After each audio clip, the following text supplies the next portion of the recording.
Hi, I'm Ryan from ratings.com. Today, we'll be doing a review of the Sony HT-A9. We'll be evaluating it on our standardized test bench to see how it performs and if you should buy it.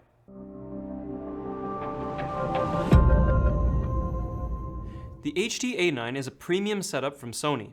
It's available as a standalone setup, but you can also add on Sony's SASW3 or SASW5 subwoofers to improve its bass reproduction. We'll be focusing this review of the standalone setup, but we did buy and test the optional subwoofer, so we'll talk about its impact as well. Let's start with the design.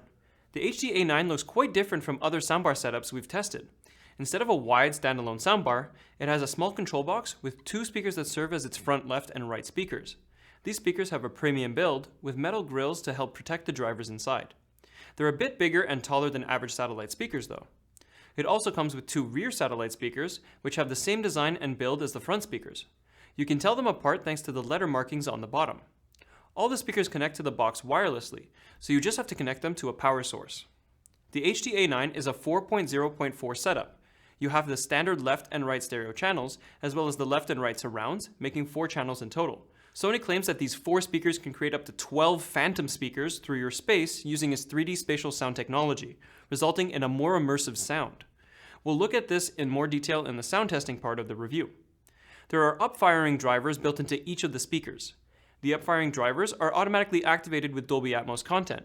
If you want, the immersive AE feature lets you turn on the up-firing drivers with other content like music, so you can get a more immersive sound. You'll notice that the bar doesn't come with a discrete center channel.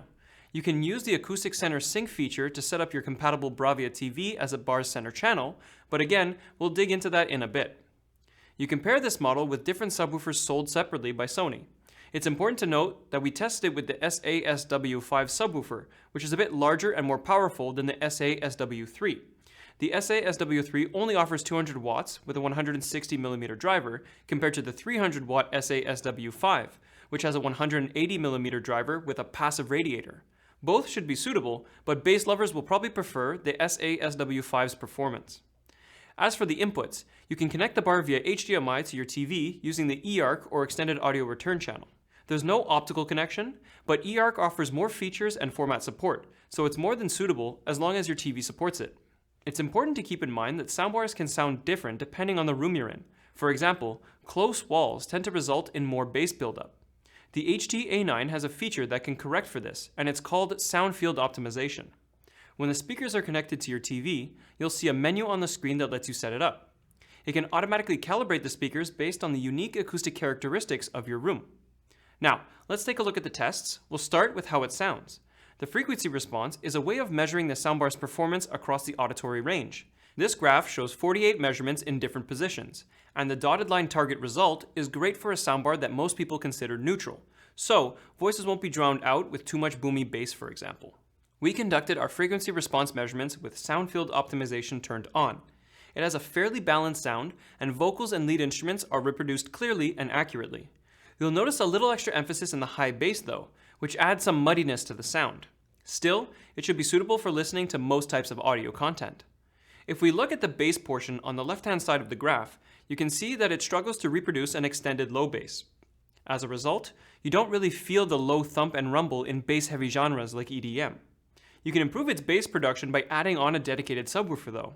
If you want to tweak the sound to your preference, unfortunately, your options are pretty limited. You can adjust the subwoofer level, choosing between its min, mid, and max settings. Mid is its default setting. You can get a slightly more balanced sound if you set it to max, but on its own, the setup struggles to reproduce an extended low bass. You aren't really able to adjust the muddiness in the high bass either. You can also choose between a few EQ presets, but unfortunately, there isn't a full graphic EQ available. A good soundstage is important, since the human ear recognizes spatial cues when listening to audio. For an immersive sound, the bar needs to sound like properly placed studio speakers. When listening to music, the stereo soundstage is especially important. Its soundstage performance is what makes this setup stand out. The HT-A9 uses Sony's 360 Spatial Sound technology to create a wider and more immersive sounding soundstage. It has a fantastic result with a very wide sound. You can even customize it by moving the speaker's location and placement around your room. Its focus is pretty good too, so sound objects like instruments seem to come from an accurate pinpoint location in the soundstage. There are some audible holes though, due to the lack of the discrete center channel. Good performance with a center channel is important when depicting objects or sounds from directly in front. For example, when watching movies, dialogue often comes through the center. The HT-A9 doesn't come with a discrete center channel. Instead, it uses its left and right channels to simulate a phantom center, but this doesn't sound as clear or as real as a discrete setup. Dialogue seems to come from a more general area rather than a pinpoint location. Sony does offer a solution. If you have a compatible Bravia TV, you can use the S-Center out port on the control box to connect the device to your TV. Its acoustic center sync feature lets you use the TV speakers as a discrete center channel. It does a better job anchoring voices to a pinpoint location in the soundstage. However, it also seemed to decrease the overall sound quality. There's a volume difference between the speakers and the TV, so it is less immersive. Between this and the decrease in the sound quality, you're better off not using the TV as a center unless you really want voices in movies to come from the front. Now, if you want to use the soundbar for 5.1 content like movies or for gaming, an immersive sound that feels like it's coming from all around you is important. On its own, this setup offers an immersive surround sound. This makes a lot of sense. After all, the wireless speakers can be placed all around you, and they're much more versatile than a traditional soundbar. Its discrete surround speakers can accurately represent objects in the soundstage. So, for example, a car racing past you in a movie seems to come from an accurate pinpoint location.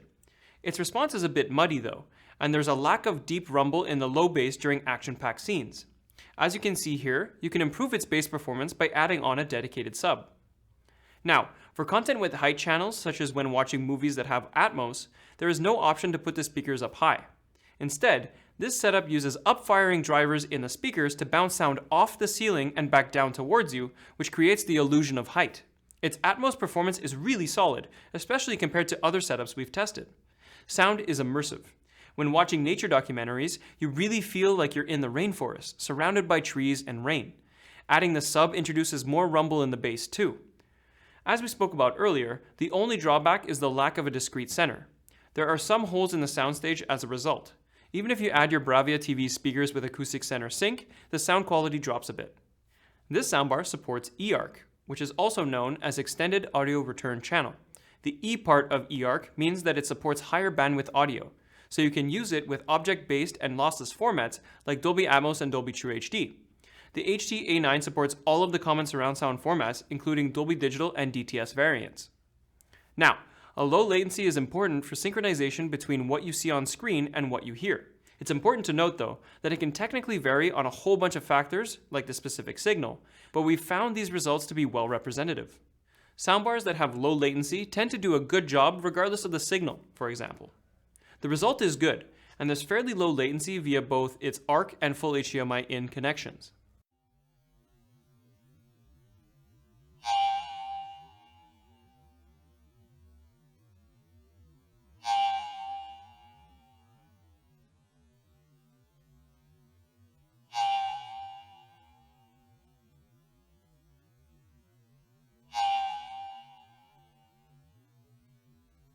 Some people like to connect devices directly through their soundbar and then pass through the signal to their TV.